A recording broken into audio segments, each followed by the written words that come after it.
Hello, everybody, and welcome to the Health and Fitness Show with Tracy. I am here with another special guest today. And just as my intro, for those that don't know me, I'm Tracy Markley, Tracy L. Markley. I've been in the fitness and health industry for nearly 30 years. I'm an author of 14 books, two more coming out soon, and author of some education courses. And I was the host of the Health and Fitness Show on KXCR Radio in Florence, Oregon for a couple years, and then I took it to podcast, and that's where we are now. And just to so today we're interviewing an author. I will bring authors and many different people on here. So health and fitness just doesn't mean eating good and exercise. Health also means, reaching out for your goals, reaching for your dreams, the good feelings you feel when you reach these goals. And so I have an author coming on today. His name is Ned Hickson. And let me read his bio before we bring him on. After more than 20 years as an award-winning journalist, editor, and nationally syndicated humor columnist, Ned Hickson began a new chapter in his writer's journey 2 years ago with the publication of his first crime suspense novel, No Safe Harbor, in addition to launching his own book editing business, Easy Writer Editing Services. I thought that name was really cool too. During his time at the Syusla News in Florence, Oregon, his first book, Humor of Speed of Life, in 2013, was published as a collection of his humor columns over his 23 years at the newspaper. His second book, Pearls of Writing Wisdom, from 16 shucking years as a columnist, is a humorous writer's guide offering tips, inspiration, and insights from his many years as a columnist and a writer. Though it all took a few decades and a couple of side roads, he feels very blessed to be in a position to pursue fiction writing full-time while also utilizing what he's learned as a journalist and writer to help other writers on their own literary journey.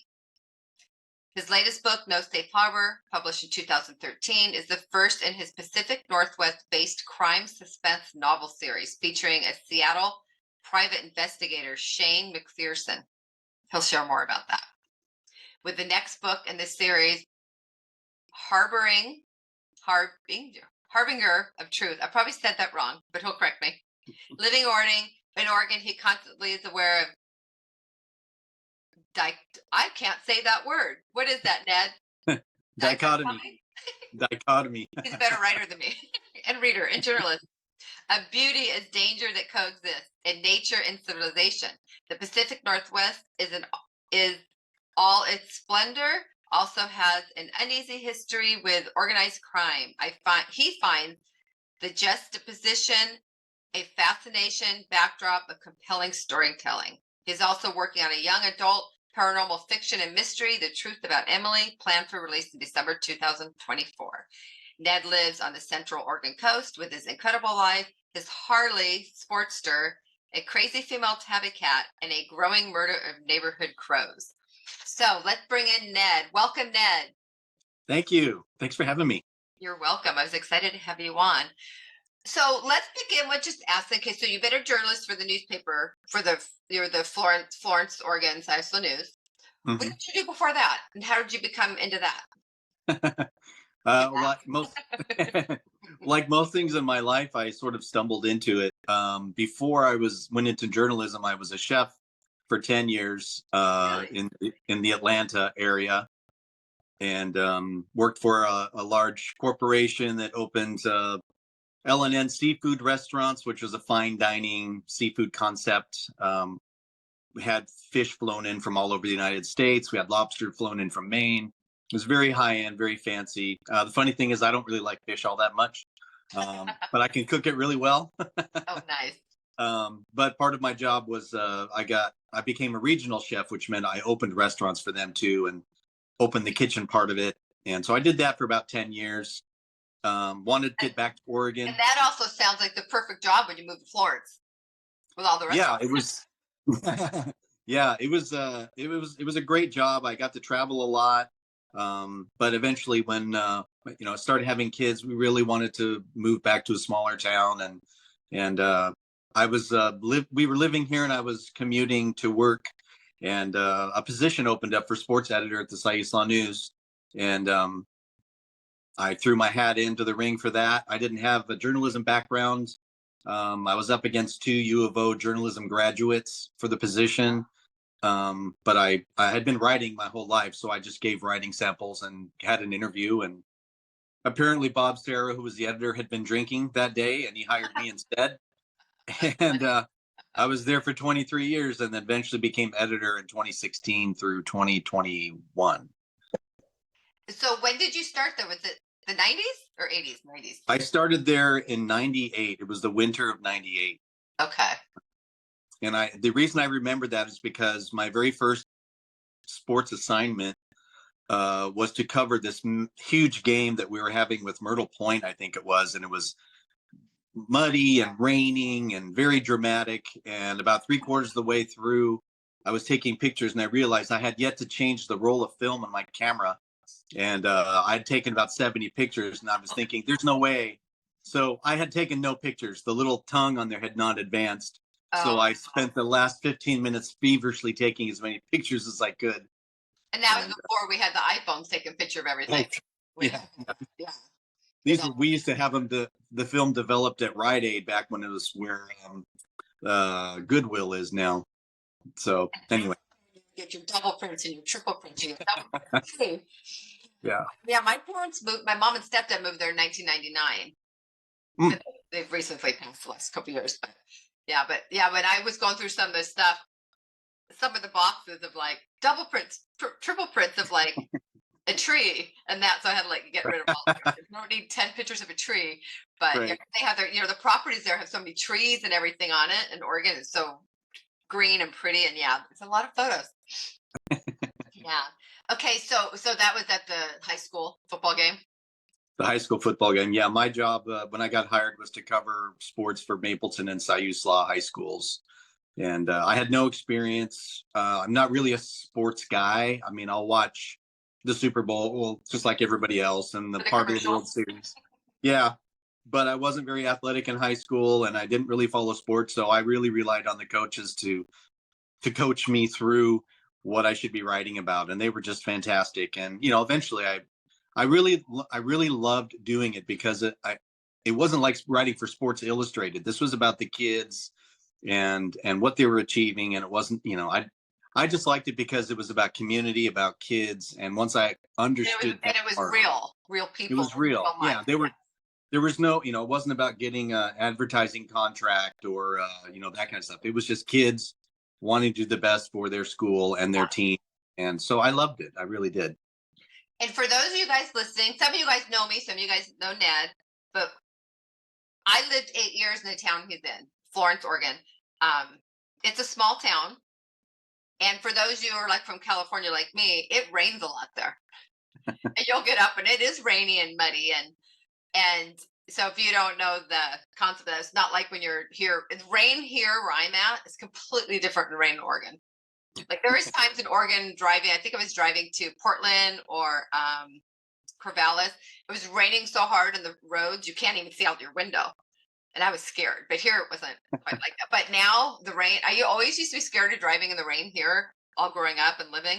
But after living in Oregon and come back, like this is nothing. You can always tell a true Oregonian because they don't have an umbrella. Because what's the point? It's funny, when I moved there, they said, don't carry an umbrella. Everyone will laugh. What? I hate umbrellas anyway. I think they're annoying. They're in the way. It's like, so even here, I just rather get wet or wear a hat. But when I moved there, people actually told me, don't wear an umbrella. Someone actually told me, don't rollerblade. They'll make fun of you. I'm like, what? Because we rollerblade here. But anyway, so there's a little history of the Oregon coast. And okay, so when you're at the Slice newspaper and when did you become, so you did the sports, but then you also did a humor column. Right, yeah. Both at the same time or kind of back and forth or? Well, when I started, it was sort of expected that the sports writer would also do a weekly column. And I just, like I said, I didn't really know a lot about sports. So the idea of trying to write something about sports in a column sort of way was not going to work. So my very first column was all about the sports. Second column was about half sports and half humor. Third column was 3/4 humor and 1/4 sports. And by the time I written my fifth column, there was no sports whatsoever, and it was just humor about life and marriage and kids and all that. But it got picked up by News Media Corporation and got syndicated about 2 years after I started it. Oh, so it went out in other papers? Yeah, about 50 papers across the U.S. Oh, I didn't know that. So yeah, so that was my first taste of connecting with people through words who I didn't, run into every day at Safeway or something. Yeah. So he's a national newspaper journalist. Is that a way to put it? Yeah, my column was. I mean, my journalism part wasn't, but the column was syndicated, and it was really great. It was fun, and people really seemed to like it. I got letters and stuff from back when people wrote letters, from Alabama and Florida, and all around the U.S., which was really fun. I did write a column about why I hate fruitcake, and man, that thing went crazy. I had people sending When I me was living there. probably yeah, it was probably about that time. Oh my gosh, I had people sending me fruitcake from all over and Trying to trying to change my trying mind. to make you like it. Yeah, trying Oh, to change my mind. funny. Did it? Did it change your mind?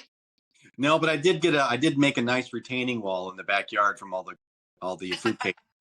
That's funny. So, did you save all the letters people sent you to? You have a little Oh yeah, folder or a whatever album or something of them all? I just have right now they're all in a box, but someday I'll go through them and you know get them organized somehow, so my kids will know what the heck they are instead of thinking I was getting a hate mail from people or something. It's nice when you get letters. I know people don't do it a lot now, but I still there's a you probably know um, Evelyn and Jim Cloyd. Hmm. He sends me cards since I moved. He's so sweet. He sent I got a card for my dog with Riley for Mother's Day, but I never checked that. The cards just nice getting cards or someone just sending with Yeah. cards. The writing, it's not that. I mean, it's nice to have people writing Facebook and everything, but when you get it in writing, I had Hmm. an author with another author in Eugene who also happened to have a stroke, but he liked my first book on strokes, and he took the time to write me a thank you letter and mail it to me. Hmm. And it was just so nice. It was just there. I don't know. It's incredible. So for you guys that you like your authors and your writers, write them something. If you're listening, it really helps. Okay, so a couple things on writing before we get into the book. So he's a writer, he's a journalist, he's written books. If you guys know, I know when I don't know about you, but when I write my books, I'm like, oh my god, I'm so excited! I can't wait. So when you say you have one come out in December, I'm like, how can you wait to December? Patience. I'm like, I can do it right now. You must be very patient. Well, I had read somewhere, and I always thought it was really good advice, but they said don't talk your story out before you write it. Meaning, it's really easy to get really excited about it and then want to tell everybody before you actually write it because you're so excited about it. Mhm. But then you sort of lose the energy that's behind it. So to me, I try to give myself goals, but I don't. Other than my wife, I don't let anyone read what I'm writing as I'm writing it because I once it's out there, then it's sort of like I lose the momentum and the energy. So it gives me a goal to shoot for, and so I get excited as I get closer to that release date. I know what a couple of the books I was doing on stroke recovery, people were like, you got to read this book. They kept handing me books to read. It's like, you guys, I can't read a book if I'm writing a book. So I don't want to accidentally write something that wasn't my thought or, it's like, no, I don't read anything when I'm writing books. Do you? Uh, you know, Normally I don't, but because I have been such a terrible reader in the past, which sounds awful for No, a I writer. am too. I am too. I get it. It's not that I don't like reading. It's just that it's just always been. I always have had to choose: do I want to read or do I want to write? And so I always write. But I'm finally at a place where I can read. So, well, I mean, I've always known how to read, but where I have the time to read. And so I've been reading more books, and I've discovered I don't have a problem reading. Like right now, I'm reading an April Henry young adult fiction. It's a crime. She does crime and that kind of stuff, thrillers. She's really good. She lives in Portland. And so I'm reading one of her books while I'm writing the other because it's to me, it's sort of like listening to music while I'm writing. It kind Okay. of helps give me inspiration. And so I'll read a couple chapters and then the next day I'll write, but I won't like read from her book and then immediately start writing because I'm Yeah. afraid it's going to influence. And I don't want to be over influenced. Yeah. Exactly. And I know with when I've talked to everybody writes their own, you do your own thing. Like me, I'm like, oh, I have an idea. Some people like I write every day at 4 a.m. Like I can't do the schedule thing. I kind of how do you do it? I schedule out my writing because, and I tell this to people who I work with, writers that I work with. It doesn't work for everybody, but if you s- if you don't set aside time to write, then everyone else will always come up with an excuse for you not to write. There's always something else that you can do. Oh, I need to do the laundry. Oh, I should go wash the car. I should do Yeah. this and then I'll write. So until you carve out that time and say, every Saturday from 1 to 3 or whatever it is, it doesn't matter. That's when I write. And when you start taking it seriously enough to make time for it, then other people around you will take it seriously also. So when people see that you're devoted to that time, I don't schedule time to do anything else during this period except for write. People and you begin to take it more seriously. At least that's been my experience. So I Yeah. I And always a lot of suggest, people say that. I just can't do that. and some people That's how can. my brain works. But a lot of most writers I know, they schedule it and Mhm. they um maybe I have too many, I don't know. But yeah, you do what you do what you need to do. Yeah, I mean, ultimately, there is no right or wrong answer. But for a writer, one of the things that I've discovered is that for writers, it's really hard for them to take what they do seriously in terms of their commitment to it because we're always told, well, unless you're making money at it, then it's not really Oh yeah. important enough, and which is not true. Or I'm not really a writer till I get something printed or published. That's not true either. Anybody who puts themselves through the process of writing, which is not fun all the time, No, it's not. anyone who puts themselves through that is a writer, in my opinion, because most people will not. Most people would rather take a shot to the groin than sit down and write Yeah. 3 paragraphs. Yeah. And so whenever I do classes or workshops, first thing I do is I ask everyone, please, okay, whoever's a writer here, please raise your hand. And I'm always surprised at how many people don't raise their hand.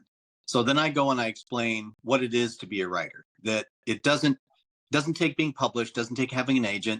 If you toil over words, if you spend time writing down your perceptions of things, you are a writer already because you're processing the world through words. And so when I ask that question again at the end of the workshop or the class, I always love it because everybody raises their hand because they've been given permission to think of themselves and identify as a writer. And that sounds like you'd be a good teacher doing that, the way you express yourself. And that would be, do you do stuff at the college there or the schools it's there Um, places? yeah, I do a workshop maybe twice a year at LCC here in Florence, and then I do have a Monday group that meets, and it's informal. I mean, we just get together and everyone shares stuff, and we talk about it and give feedback. And then I have a friend, Eric Allen. Sometimes We those do, are the best ones. yeah, Those are the best things, yeah. I, Informal, no one's feeling pressure. And yeah, exactly. And it's a really good group, and there's only like 10 to 12 people. And then I have a friend, Eric Allen, and we're doing our second workshop called The Spirit of Narrative. We did one in Florence. Now we're doing one in Cottage Grove, June 22nd. And it's basically just about how to tune into the spirit of your narrative and stay inspired and find the things that, basically how to survive being a writer because that's it's not always easy. good. If I was there, I would go to them, but I'm not there anymore. That would be fun to go to. Okay, so let's talk about your books. Share your books more than make sure I said the words right. And so if you're new to listening to me, and maybe Dad doesn't know this either, I have hearing loss. I wear hearing aids, and I sometimes can't pronounce words right because I hear them and I can't put them to the word, but not all the time. And way better with hearing aids. Growing up, it was hard. So sometimes I get stuck in a word. So I'm like, how do you say that word, Ned? And I'm not really embarrassed about it. I think if people, No. they can judge it, whatever. But sometimes I'm like, I know that what's supposed to sound like, but it's not coming in my head the right way. So anyway, so correct me anything I said when I read your bio. So because I want to talk about agents and your Easy Writer editing service, but share about your books. however you want to share them, in order, not in order, whatever. Okay. Well, the first two books were published through a traditional publisher, Portal Publishing, and just to had a publisher. We entered a contract. They got published. They went on Amazon. But when it came to No Safe Harbor, which I actually started writing over 20 years ago while I was still living in Atlanta, um, I had written two or three drafts of it, and then life got busy. Had kids, became a chef, became a journalist. So I put it aside until I semi-retired a few years ago, and brought it back up. And so by the time I did that, the publishing company that I had been with was no longer around. The owner had passed away, and the business just kind of went away. So then I was left with, well, what do I do? Do I try to find another publisher? Do I try to find an agent? So I decided, because I knew No Safe Harbor was going to be a series, I decided I'm going to try the self-publishing first for the first book, just so I can experience it, know how it works. So I did that through Amazon and Barnes and Noble, and it was a great experience. It was really easy to do. I mean, because of my newspaper experience and designing and all that, I could do everything myself. So it cost me nothing to get it onto Amazon. And then I just, get the little residuals, that the royalties each month, which is nice. It's not a lot, but it's there. But it was really, the idea was, let's just get the book out there so that when I do go to an agent, I can say, well, the first book has been self-published. I did it myself. I'm willing to put in the work. I need a partner moving forward for the rest of the series. So that's kind of how I approached the agent that I spoke with a few weeks ago about this series. And where did you find, well, first, one thing, one good thing about self-publishing, and no matter how much you edit your book, and you hate to pick a book, oh my God, that word's wrong. When you self-publish, you can go fix it and pop Right. it right up and fix it in a second. You don't have 10,000 printed copies, and it's already out there in the word. Because my first book, I had Walking Gait, Gait, and everybody scanned it. I put the word GATE and scanned it, make sure it wasn't there. I think when the person formatted it, he maybe knocked the word off and put it back in and spelt it wrong, because we don't know how we missed it, because I purposely searched the whole file with that word wrong. And so the third page of the book, and it's a book on stroke, people walking gait, it says gate like a fence gate. And I'm like, oh my God. So we fixed it with like 3 days, got it all done. I'm like, okay, God, some people got that book out there. There's still the word wrong. But if you're self-published, you get that stuff fixed. That's one thing good about it. That's true. That's and then, true. How did you get to another how did you decide on the other publisher and agent? They're hard to find, I think. Yeah. I through the business that I have, the editing business, I have met people who are part of that world. And I found out that there was going to be a pitching session in Portland a few weeks ago. I'd never pitched an agent before. So I thought, no, this would be a good experience, to try that. So I decided to pitch the series to one agent. And then there was a second agent. And so I pitched the young adult novel that I'm working on to that one. I wanted to keep them separate. And because one specifically is looking for young adult, the other one was specifically looking for commercial contemporary adult fiction. Yeah, which is that's very smart to do that. So I did that. I honestly didn't think that the young adult one, I was really going to do it just for the experience, because I wasn't really that prepared, I'm sad to say. But I went in anyway, and she was my first pitch of the day at like 9:20 in the morning. And it went really great. And I said, you are the very first agent I have ever pitched in my life. And she said, wow. She goes, that was a great pitch. So that gave me a lot of confidence going into the other pitch, which was the one I was really, one I really wanted. And that was with an agent who lives in Portland, but their agency is out of New York. And so I pitched her the series as a whole, the first 3 books anyway. And she loves there's a lot of Oregon, a lot of Portland and Pacific Northwest history behind it, and it involves organized crime. A lot of people don't know that Oregon was like the Denver hub of Delta in terms of distributing heroin and things between Los Angeles, Seattle, and Las Vegas back in the late 50s. Oh, really fat. Mickey Cohen was part of that, and it was a big deal. They had the federal government came down sent a task force to Portland to figure out what the heck's going on because there was so much corruption in local government. And Bobby Kennedy was the head of the task force, and it was insane. And so it ties in historically with that, which is part of Shane's background from Japan. And they like that. She loved the idea of that. So she's looking at so if they accept it and everything goes through, then they would republish the first book that I already published myself. Oh. That would be republished through a larger, like a Random House or something like that. Yeah. Oh, and I'm halfway through the second book. And so does it take months and months to hear back from them? Weeks, 4 to 6 weeks, somewhere in there. Because, they're also working with other people who are there, that they're trying to get. So it's not like you're the only person that they're dealing with. They have their own clients. So totally understand that. So is it like a festival of agents that everyone just shows up and people just randomly goes to them, or? It was like it was titled as a workshop, but it was an all-day thing where they had different sessions talking about different aspects of publishing. I went to those, but that's not really why I went. Yeah, it was great. It was in Portland near the airport. And but you could sign up to pitch certain agents. They had 5, and so I looked through them, and then I did some research online, and I picked those 2 specifically because of what they were looking for.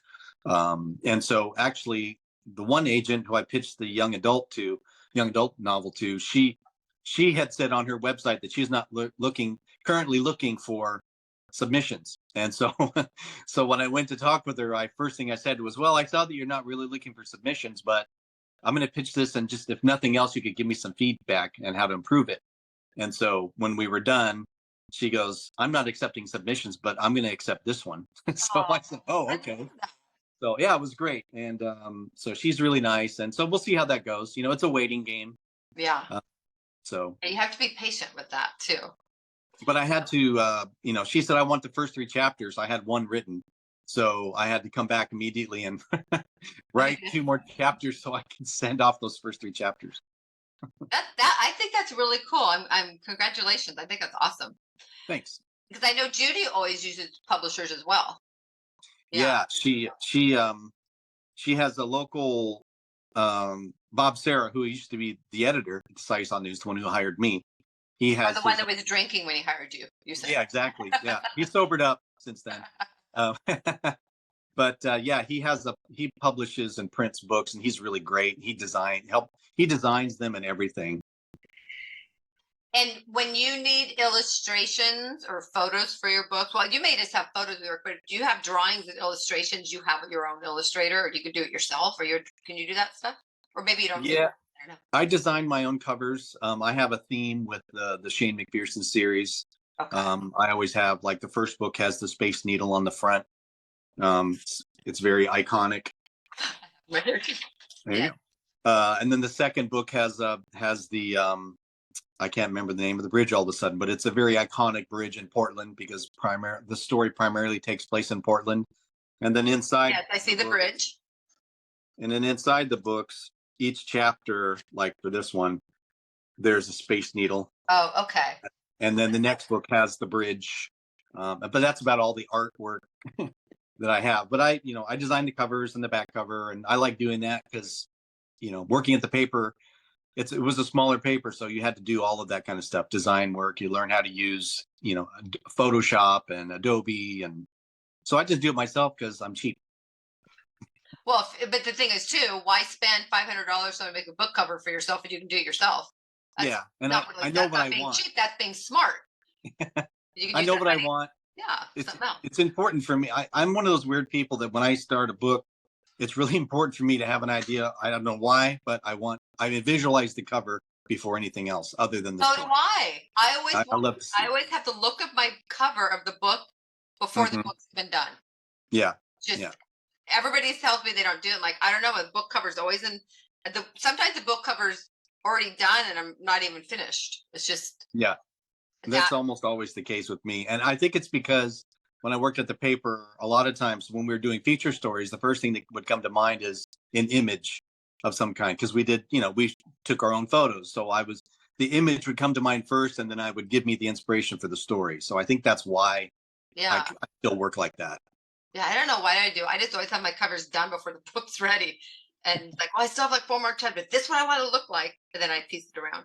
Um, okay. So did you talk about all your books? Let's see. Well, yeah, basically, Harbinger of Truth is the second in the No Safe Harbor series, and then the Truth About Emily is the paranormal young adult fiction that I'm working on. That's about the troubled teen industry, which is all of a sudden kind of being a big deal. The troubled teen industry is finally, people are starting to learn about how terrible it was and is.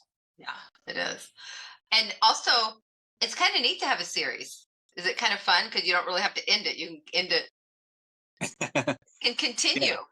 It is. It's I had not written a series before, and so when I started the second book for No Safe Harbor, it's kind of like putting on a pair of your favorite jeans and a shirt, because it's well worn and you know what you're Mhm. slipping into and it fits right. And so that's kind of how I felt getting back into the characters for that story, for that series. Yeah. Shane McMahon and then Jacob the boy, and so it's kind of nice. I had not experienced that, being able to pick up kind of where you left off. Yeah. You already have the characters are defined. And also for people who like to read a lot, I believe being in a series like yours is really good, because everybody I know that reads books like, oh, I'm so sad the book's over.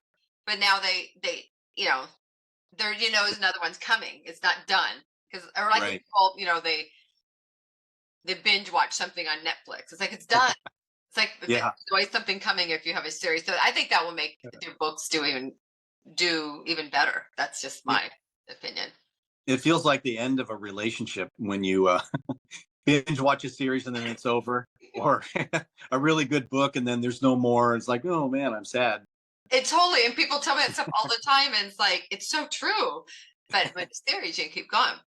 Okay, so tell me, everyone listening, about your Easy Writer editing service. I remember seeing you post that on social media. Go, that's a cool name. Well, I had been thinking about it for a long time. I was sort of supposed to be my retirement job. When I reached retirement age, I was going to start that business, and as a way to, keep writing and helping other people, and helping other writers and generate some income. It wasn't about me establishing a corporation or a big company.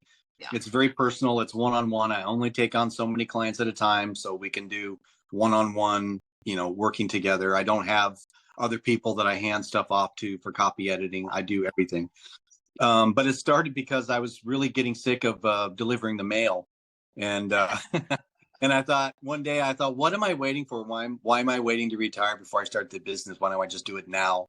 And so after a year and a half of being a mail carrier, after I left the paper, it was I describe it as sort of my palate cleanser between my mhm, writing gigs. Went from journalism. I think if I had gone right from the newspaper into editing, I would have felt like I'm not really making a change in my life.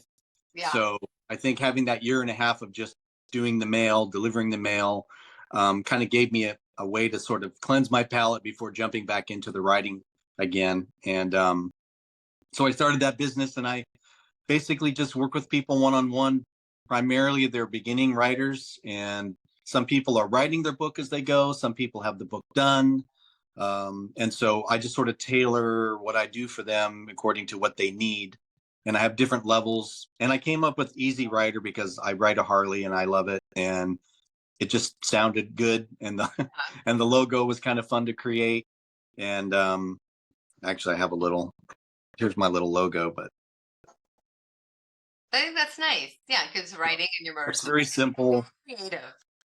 And I think people will remember it. And so anyway, I started that, and in the beginning, for the first few months, I still had to do side hustles, in order to make an income. I was painting houses and doing that kind of stuff. And then within about 6 months, I didn't need the side hustles anymore.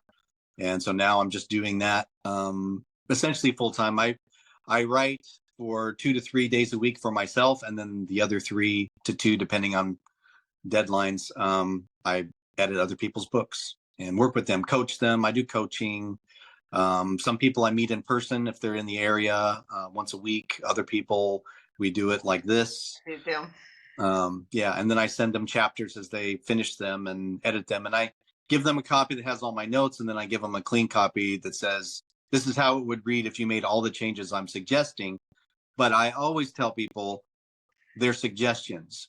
It's your voice, not mine. Yeah. I want to make sure that I'm just offering my insight. You decide what you want. I'm not going to have my feelings hurt if you don't agree with Yeah. my editing suggestions. I think that's really cool. So you've been doing that for like 3 years now? 2 or 3 years? Two Two. years. Mm-hmm. Yeah, I think that's nice. I might have to use you. Right now I'm doing, well, I guess I could say it. So when, because I've done all my books, and if you know much about me, I've lost my dad, my stepdad, my mom. It's just been this trigger of losses. My dog Wasabi. And some clients passed away. It's just so much. And so I was like, you need to write a book on grief. You need to write grief, share your story. I'm not a therapist, so I can't really give advice. It would just be my story and stuff like that. Mm-hmm. It was just I needed out of it. It's like, now I need to write something joyful. So I started a book, a 100% joyful book about a dog named Riley, and it's a kid's book and everything. He gets cancer and passes away. I'm like, are you kidding me? So it's almost done. My illustrator, I was using an illustrator, and they quit the job, and they quit the job. The people they worked for, they quit the whole thing. So I had to like start over, and so everything kept getting delayed. So now it's going to come out after he's passed. But well, at least your illustrator didn't die, so that's good. Yeah, but they don't do the job anymore. Yeah, they didn't die. That's what I know of. So I actually used someone through Fiverr. Oh yeah. Yeah. So they refund me all the money, and I got someone working right now. We're either adjusting things or starting all over things. So I'm just going with, just I don't know, it's meant to be or whatever. It's what it is. But I always wanted to have the book with him. So I wanted to still bring the book out joyful and not be about him not being here. But my goal was to publish it like the end of April, beginning of May, and it's not done yet. So Yeah. like, don't fret, don't get upset about it. Just that's right. Yeah, and Judy's helped me edit it. Oh, good. Yeah. And there's nobody breathing down your neck except for you. Yeah, and me, boy, and I do that a lot. I want this done now. That's the thing. Like that's why I'm like, how do you be so patient and wait all the way to December? But, okay, so you got your editing, and so a couple of questions. It's funny. I noticed when I watch myself. You guys can hear me say this, everyone listening. When I watch myself on the videos, I look down a lot. There's nothing here. I have notes, but I think, and I try to think, and I look down. It's like there's nothing down here. I'm looking at it, so it cracks me up. Anyway, so one thing, what would be your, like, if you have a junior high kid or high school kid, student, watching you, and they somewhere in their they want to write. They haven't told anybody they want to write. Maybe they want a book one day, but they're afraid to share with their parents. Or how would you encourage them to follow that thought? Because those thoughts are. Because I think some people ignore those thoughts. Mm-hmm. They don't like. Oh, I'm going to write one day, and they don't honor it. You know right. what I mean? How would you encourage someone in that situation? Does that make sense?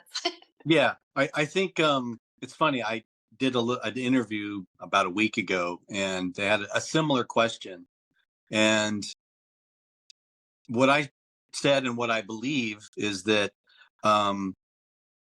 we're told from a young age what people expect from us and what's a real job and what's not a real job. And I think sometimes, when you're little, people are like, oh, that's so cute. They want to be a writer, or they want to be a ballerina, or they want to be whatever. But then you reach a certain age and people start telling you, okay, that's really cool, but you can't make a living doing that. So you need to get a degree in office management or something. And a lot of times that leads you away from what you are really passionate about doing. So I think it's really important that it doesn't matter whether anyone else believes in what you believe to be your passion, and whether they tell you, oh, well, you can't make a living doing that. Even if you can't, I mean, for a long time, I had a full-time job, but I continued to write. You can do that. And eventually, if you keep at it, you can begin transitioning from one to the other. But the important thing is to not give up on the dream. to not give up on the goal, and to also recognize that even if you spend the next 10 years writing for no one but yourself, you are still developing your craft. You are still developing who you are as a person. You're still developing that part of your brain. I mean, I'm going to be 58 in August, and I'm just now at a point where I'm starting to, things are falling together for me in the writing field. And it's because, yeah, I had to have a full-time job for a long time, and my writing was secondary, but it didn't disappear. It was still there. Yeah. I still made time for it. So So like when we have jobs, just be responsible people, so we have benefits and stuff. The job doesn't have to be your full passion. You can still have right. your passionate life. Your job just, well, I have to work, I have to pay my bills, but you can still have Yeah. that. Yeah. Just don't let people talk you out of pursuing your dream, no matter how long it takes, or don't feel like you have to give up on it in order to have a real job. Yeah. um your dream is just as real as any job, depending on how much you believe in it. And I'm 58 as well. I'll be 59 in November. My first book was 2017, and I never thought I was, well, with the hearing loss and stuff. I struggled in school. One of my books is called "I'm Not Stupid, I Have Hearing Loss," and it kind of shares how I couldn't comprehend reading and writing in school and some things because I don't think they knew I had a hearing loss, so I just thought it was dumb. So when I was to the age, older, I got hearing aids and stuff. I feel like I'm smarter with my hearing aids because I can hear better, but I also wrote better. Hmm. Reading and writing processed through my brain better when I had my hearing aids and the hearing was working with my brain. I mean, it Hmm. sounds weird to say, but if so someone's out there and you have hearing challenges and things, that does sometimes interfere. And so yeah, like you, we're both 58 and we're still, well, you're not 58 yet. I'm I still will be. But the other part of it too is, at least as a writer, every job that you have is, none of it is wasted, because I can look back on all that time I spent as a chef and working in restaurants and then journalism. Everything was an experience. I have drawn from all of that over time, with my writing, because I met so many different kinds of people through the restaurant, through journalism, interviewing people. I learned skills. So, as a writer, especially, none of that is wasted, because every life experience, every person that leaves an impression on you, every conversation you have that you remember parts of, is just building your backstory and your repertoire, so that when you start writing, you can pull from all these experiences. So none of that is wasted. none of it's wasted. Well, like my first book was about a client who, excuse me, who was in stroke recovery that wanted his story shared. And I Mhm. met him, in the gym in Florence, and he wanted to show his story shared because we got to write a book. And then, unfortunately, he passed before the book came out. But I always wanted to write a book. I always wanted to write a book about muscles and core. And I thought someday, someday. And then that was my first book, but I put muscles in there, and then it kind of led. Then I did finally write it 2 years ago. I did a book on just muscles where they attach and what they do. So I did my dream book, and but I that pushed me to do it. That got me there. Yeah. So you never know. Yeah, like if you don't know, you may be on this road, but if you still have your dreams going in your head, it fits into where your road's taking you in a way. It passes you in your journey if you Yeah. don't let it go. And I think that's especially true for writers, because, again, you can draw from every experience, positive, negative, every relationship, good or bad, every boss you've had, every coworker that you did or didn't get along with. Yeah, I mean, all of that is none of it is wasted time or effort or information. yeah, because you always learn somehow. Hmm. Yeah, even if you're with someone that like maybe they weren't nice to you, like you said, there's always, yeah, it takes you down the journey. Hmm. If you're, I don't know, if you're, I don't want to say open to it or willing to, I don't know the right words, but if you keep your brain and your heart still open that I want this one day or this way, then it kind of flows. If you block everything out, then you may not connect Hmm. the goodness of even the bad things. Yeah, you just have to keep the right perspective on it, Yeah, and don't go down the road of, oh, this was just a negative experience, I wish it never happened. As a writer, you have to go down the road of, what did I learn from this experience? What are the things that defined this as a negative experience? So that at some point, if you need to relay that information through a character, you yeah, can draw from that experience and go, exactly. oh yeah, that's what this feels like, that's what that feels like, this is how that happened. Yeah. Um, so So was it hard for you to go from writing, as a journalist in the newspaper, you're usually writing the truth. You're doing the football. You're not making up stories. I mean, I know they say things about press and stuff, but basically you were writing the truth of the football game at the school and you're doing your journalism. Was it hard to go from writing just everyday real life stuff, honestly, to making up characters and stories like fiction? Like, am I lying now or? well, it's the last 5 years at the paper, I was the editor, and is right. I took over right at the beginning of the 2016 presidential elections and all of the politics that came after that. And so there was a huge shift for me to go from sports and humor columns. I dropped my humor column at that point because I really wanted to focus 100% on being the editor through what I felt and still believe and know was a very And my difficult stepdad time. liked that, so he was really upset when you got rid of it. Not real upset. He was kind of bummed. But so transitioning from one to the other, I mean, I think it really helped, especially for the crime fiction, because so much of that is about trying to make it feel as real as possible. So I really sort of pulled on all the things I learned as a journalist, how to interview people, what kind of information needed to be in there. Where do you find information if you're a private investigator looking for background or, details about things? So it's a fictional world, but it's set in a realistic environment. That makes So, sense. and you have to understand the realistic world before you can bend the truth a little bit in order to make it fictionalized enough to be Yeah. interesting. So and then I was a firefighter for 10 years. So I had, I thought so. I thought I knew that, and I was like, well, maybe I was wrong, so I didn't bring that up. I thought you were. yeah. And so that was a whole nother aspect of writing and learning how emergency services works and what it's like to be in that sort of high pressure situation or highly traumatic situation, and the kind of the mode your brain needs to go into to continue to function the way you need to. And I think that's going to make the books do really well too, because I know being that I do fitness, I used to do hair too. I still have my cosmetology license. Sometimes you're watching a movie or something, and the way they're holding the hair is like, that's not how you do it. Or they're doing some exercise, and the gym's like, no, don't do it that way. Yeah. So it's good to have the realness behind the story because people will flag it. Yeah. Oh, for They're like, sure. that's not right. If someone who's in that for a living will go, that's not how you do it. So that would Yeah. make, I think that offers you to a wider span of an audience too. Oh, for sure. And it was really important to me, especially well, I mean, I'm really into the research part of it. So, like with the No Safe Harbor and, all the different law enforcement agencies that are involved in that. I mean, I interviewed crime scene investigators, I interviewed internal affairs officers, I interviewed all kinds of people because I didn't want anyone who was in those fields to read this book and go, this guy doesn't know what he's talking about.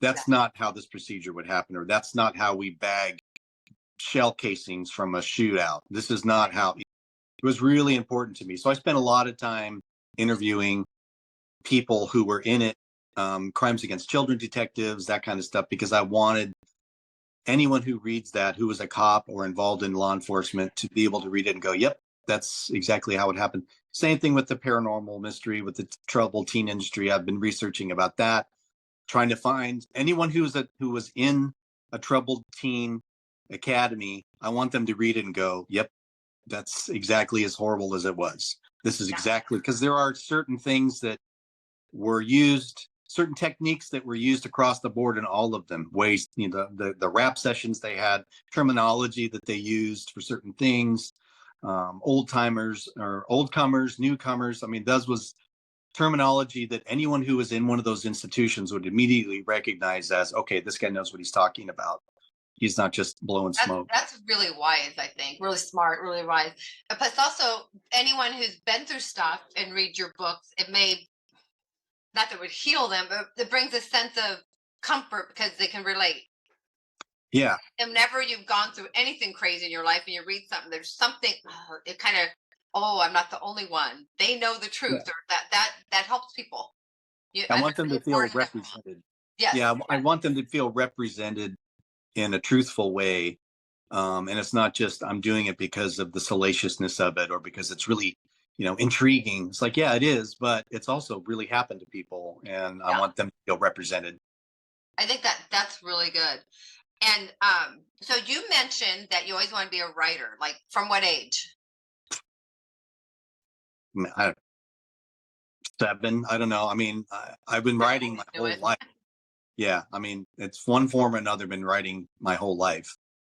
Did you do like things with the newspaper in school and write and like schools and stuff? Did you like I want to be in the journalist classes or any of those things? I I hadn't really thought about journalism, and the main reason I got into it was because I had turned 30 something, and I was like, this is a great way for me to learn how to become an even better writer, and get paid while doing it, and then I can write every single day.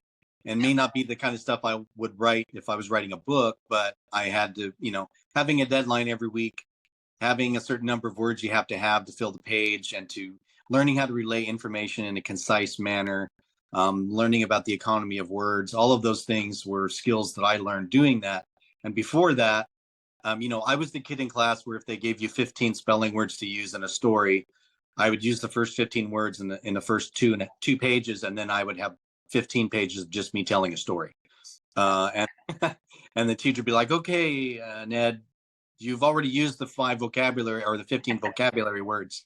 We don't need another 20 pages of just writing. Thank you, but no, we don't need that." Oh, Or the one where they call me and the kids will be like, "Oh God, here he goes again." So I was always that kid.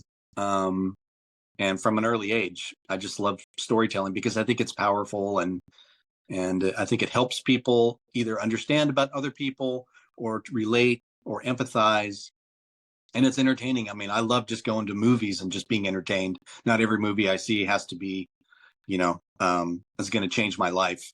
Sometimes I right. just like popcorn and be entertained. Yeah. Yeah.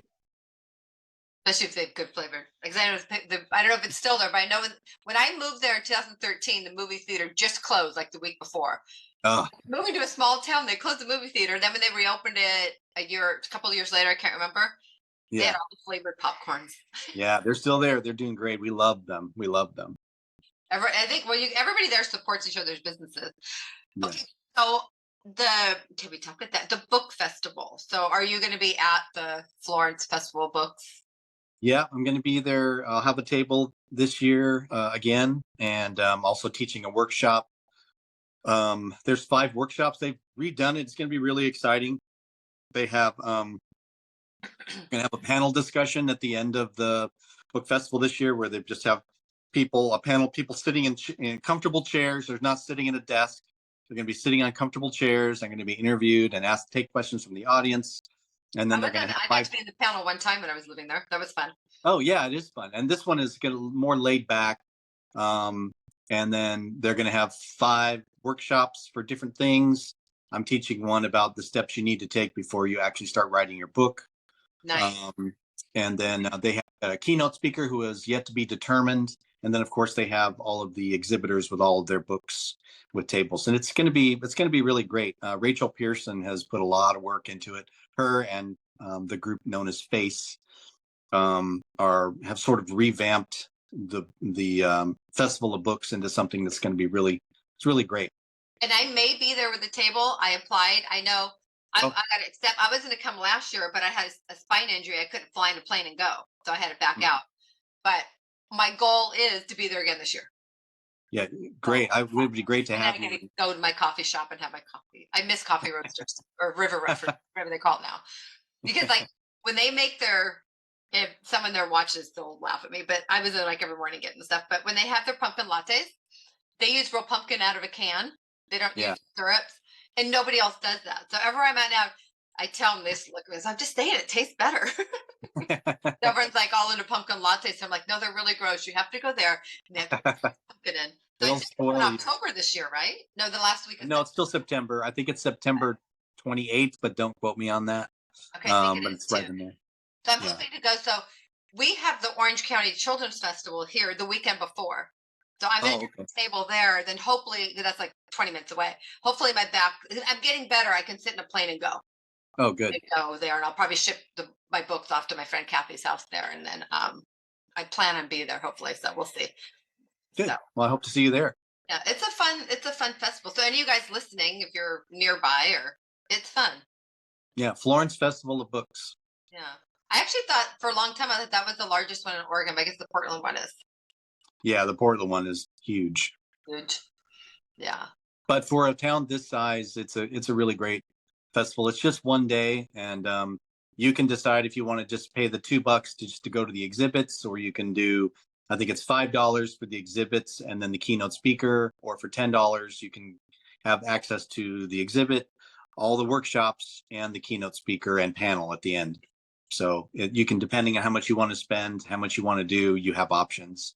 And those who are going, don't be bummed there's the fee because they have to rent the place and that costs money.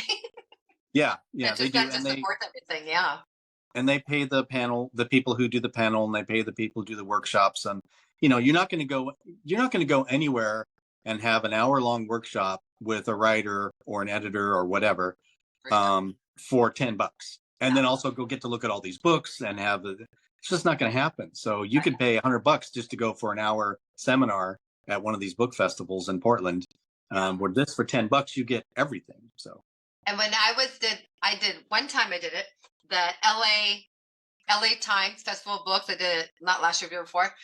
And it was fun. It was huge. It cost me about $1,400 for my booth. That's huge. But I thought I will do it once. And you sell some books, but not. I sold more books at the small town festival than I did there because everyone knows you. People in the town, they come get your book. yeah. But and then they would have speakers and everything. But if you wanted to go see, like, well, Matthew Perry was there, different celebrities, though, you had to go pay another $25 to see them. So it's a big difference, Yeah. and it was a nice experience. It was 2 days. I probably don't know if I'll do it again, but I did it. It's a lot of money to do that stuff. But the small town vibe one is completely different. Yeah. It's just, And you get more time to talk with people, and it doesn't feel so overwhelming and rushed. And if you have 400 different tables to look at, you're not going to spend a lot of time at each table. You're going to exactly. just go to the ones you want. Whereas these small ones, people, there's 30 tables, I think. And so you can, if you go in, it's there from 11 to 4, I think, and you can spend time talking Wasn't to there people. like 60 tables? I think there were like 60 tables when It was, but it's that gotten was bigger. smaller. It's gotten smaller because they're being more selective about who actually has tables there. Oh, And then they've also used the last 2 rooms of the event center to make that for the workshops and then the panel discussion. So it had to shrink down. I think there's 30 tables yeah. now. So it's like half. When COVID stopped, they had to still do 6 feet apart tables the first year. Yeah. Yeah. Yeah.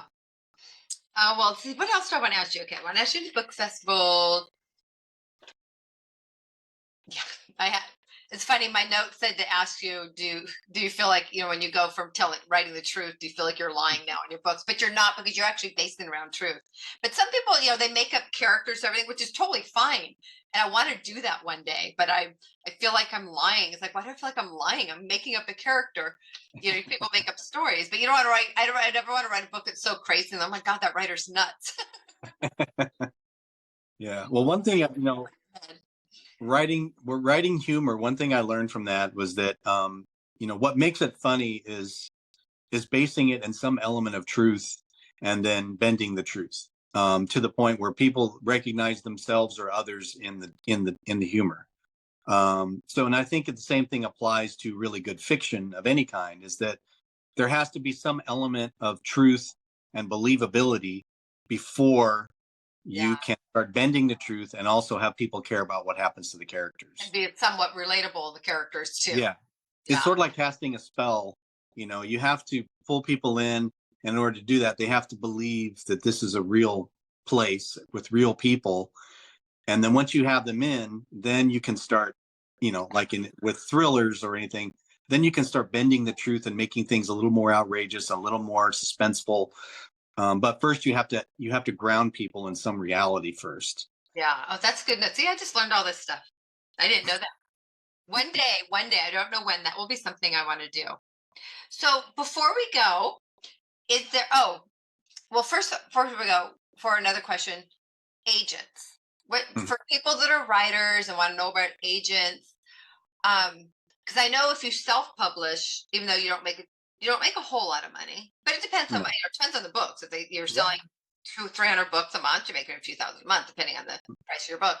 But when you have an agent, they get it out to more places. Then explain that to people. Anyone writing, if you want to share, anyone Sure. writing to learn that. So self-publishing, yes, it doesn't. If you go through Amazon or Barnes and Noble, for example, depending on what services you need, it could cost you absolutely nothing to get your book available from Amazon. If you need to hire somebody to help you format it or design a cover, that's separate. Um, but if you go in and you have everything, it doesn't cost you anything. And then if you have a book, let's say it's $10, then maybe you'll make $2 off of each book. The rest goes to Amazon because they're taking care of shipping it. They're taking care of keeping track of what you're selling. They send you a thing. Printing. They send you a I forget what it's called, but basically the end of the year, this is what you have to provide to the IRS that says this is the money I made from this book. You don't have to keep The track of any 1099. of that. So the 1099. 1099. Yeah. You don't have to keep track of any of that. You Yeah. don't have to ship anything. So I mean, it's kind of worth it. You're not going to make a bunch of money, but And you can make it they decent. also get an audio, not audible. They also get it on Kindle for you. They get it on Kindle, but you have to, like, I have No Safe Harbor in paperback and hardback right now, and Kindle. But I had to set each one of them up differently because they're different animals. So Yes, um, you have to format differently for Kindle. Some people don't understand that. yeah, yeah, Yeah. and it's different. And so, but I'm glad I did because I get a lot of people who read it through Kindle. And even though it's free to the people who have Kindle and maybe have Kindle Unlimited, That's Kindle you Limited. still get paid. You Yeah. still get paid by the page. It's not a lot, but it's something. So that's one more revenue resource if you can. I chose those three because some people just really always want a hardback. They're Mhm. hardcore. I want a hardback and I want it, on my shelf. Some people are paperback people. And then some people just they don't like to do paper and they want Kindle. They want, an Yeah. ebook of some kind. Plus, So I did all three. Amazon didn't used to do hardcover. That's new. And I think some of my books, I was going to try to switch some into hardcover to make them available, but the size of my books won't Yeah. cover. So Right. Yeah. You thinking have of to. doing it, think of their size of book for all the platforms now. Yeah, there's a minimum size requirement in terms of the number of pages and that sort of thing. So I mean, the plus side to all of that is that you have very little expense, and it's pretty easy to get out there, and it's available to anybody who wants to purchase it. And you can have a profile page and all that stuff. You can put links on your social media so people can go right to your Amazon page, or if you have a website, people can buy the book through your website and link it to the Amazon page. And I That's also all great. encourage people to fill out your author profile on Amazon. I think Yeah, some people don't. And it's like people click on your name. free. Look, it's free. You can put all your information, your photo, all your links. Hmm. You Hmm. can even put, like, if you shared videos through social media about your books, you can put them there too. You have so many Hmm. things you can put there, and I don't think well, not all authors take advantage of that, but I think that helps with your sales and being noticed because people like to see people talking on videos, or people like to see Yeah. stuff.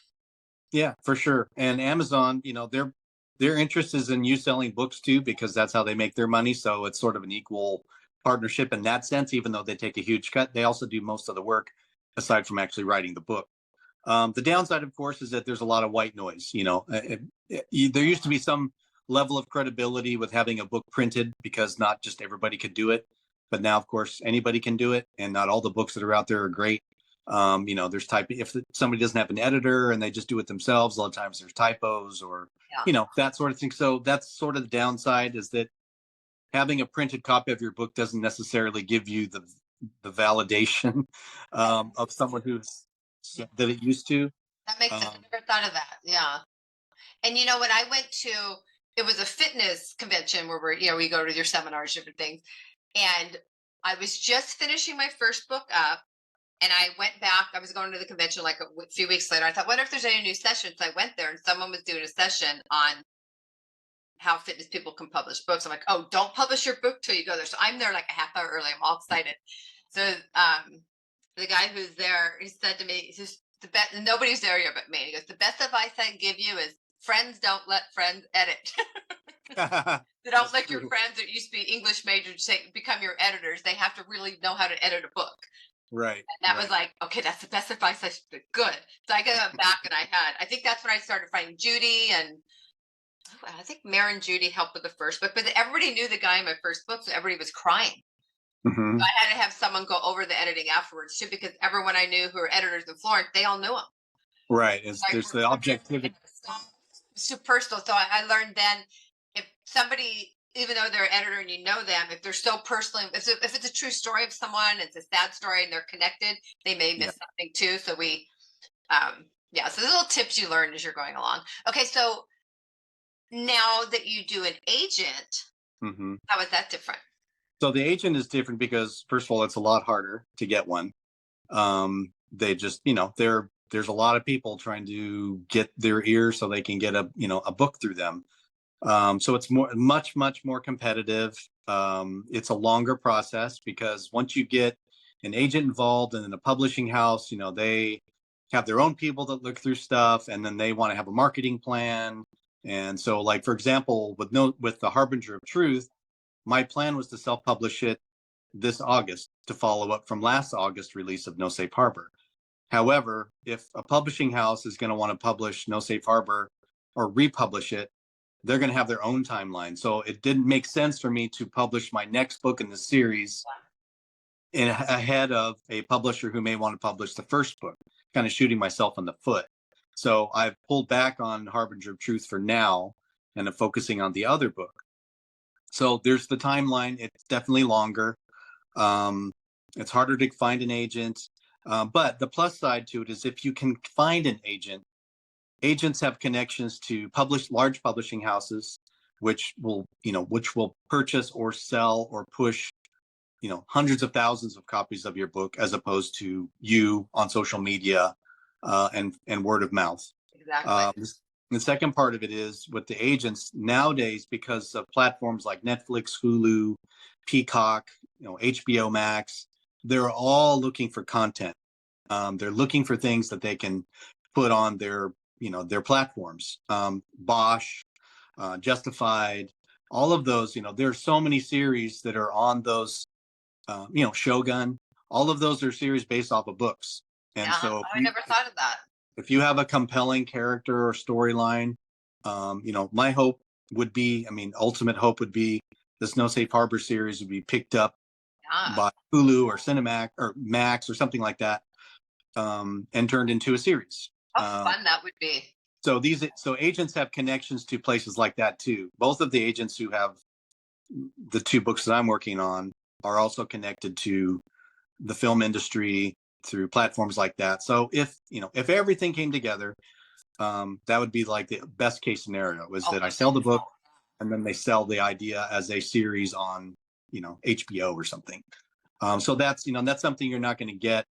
I'm not going to say you're not going to get. Because agents peruse Amazon as well to look at books that are doing well.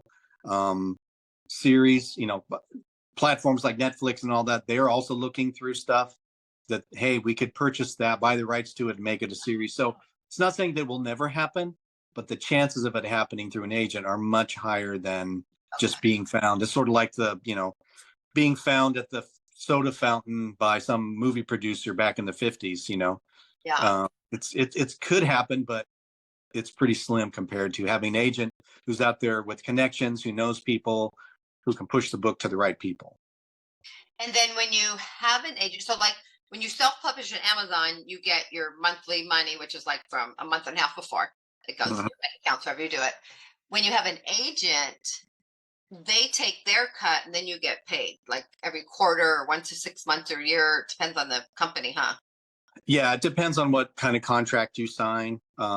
Your agent, it's in their best interest to come up with the best contract with the highest amount of pay possible because they get their cut from your cut. So, that Oh, your agent is going to bat to try to get the most money for you because they get paid based on what you get paid. So, okay. Yeah. and so if it's a publishing house, it may be a one-time thing where we're going to pay you this much money up front and then we own the rights to print the book. Or it could be we're going to pay you this much up front, but then you get royalties And then your agent, of course, gets a cut of that royalty. So it really depends on, and like with the movie thing, they could say, we want to buy this series. We're going to pay you, $100,000, and then it's ours to do what we want with. Or and you make no more money off it after and you that. make no more money off of it. Or it could be a thing where you sign a contract that you are going to continue to write the series, and they'll keep buying them from you as part of their ongoing series. There's so many different ways to do it. That's why having an agent when you get to that level is really important, because you could totally get either screwed over or lost. Exactly. I had a client years ago. She wrote books, and she wrote a book called Little Saigon. It was a really good book and thick book, but they bought the movie rights from her for $500,000. This was maybe 25 years ago, and then the movie got shelved. But she still got paid. Yeah. I mean, that's the plus side with the one-time buyout, is that the money's already yours. So no matter what happens, you still got the money.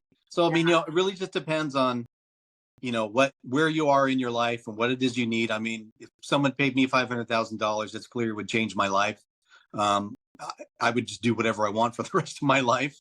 Exactly. And continue to write. And I'd be like, you know what, for this one book or the series, I'm going to let them have it and do what they want, because now I have the money to do whatever I want, write whatever I want, whenever I want, for the rest of my life. So you just kind of have to weigh those sorts of things. And it depends. So the contract's a variety of different ways to put it. It just depends on where you're at. Okay, that I did not know that. That's good. I kind of knew, but not. But that's good for other people to know too, and that's nice. So thank you for being here and all you shared. I hope I asked everything I wanted to ask. So see, I'm looking down again. I'm not really reading anything. So I was thinking. So how can people reach you to find your books? And plus, also anybody listening to this or hearing it in just audio, wherever you clicked into it, whatever platform, look below in the words. I will have listed every way to contact him as well. If you don't remember what he says right now, but he'll share his links to things for his different things right now. Sure. Probably the easiest way would be to go to my author website, because I have links to books. I have links to my editing service there. And that's just my name, Ned Hickson, HICKSON -author.com. And it'll take you to my website, and you can sign up for the newsletter that I put out every couple of months that kind of keeps people updated on the book series I'm writing and where I'm going to be and what I'm doing. I don't bombard people with, ads and specials and promos. It's just an information piece for the community. Emails a day. Yeah, no. I'm like one newsletter every 6 to 8 weeks, depending on what news comes in. If something really important happens, I'll let people know. If nothing, I'm going to remain silent until there's something important to say. But they all have links. There's links to No Safe Harbor. There's links to the previous books. As other books come online, you can click on it and go right to the site to buy the book. And there's bio on there. So that's probably the easiest, just nedhickson-author.com. And that will be down below if you forget or if you don't hear the spelling right. So, well, thank you, Ned, so much for being here. I was excited to have you. And don't hang up yet once we close. But anyway, so any last words you want to tell anybody? Words of wisdom, words of anything? Oh, gosh, words of wisdom. Now you put me on the spot. No, other than, a dream is a powerful thing, and don't let anyone talk you out of it. Always keep it in your back pocket and nurture it, and good things happen. Yeah. And with that too, so like where I was saying earlier, health isn't just fitness and eating right. I mean, that's a part of everything, of course, but health is honoring your dreams, honoring that little voice in your back of your head. You should do this. You should do that.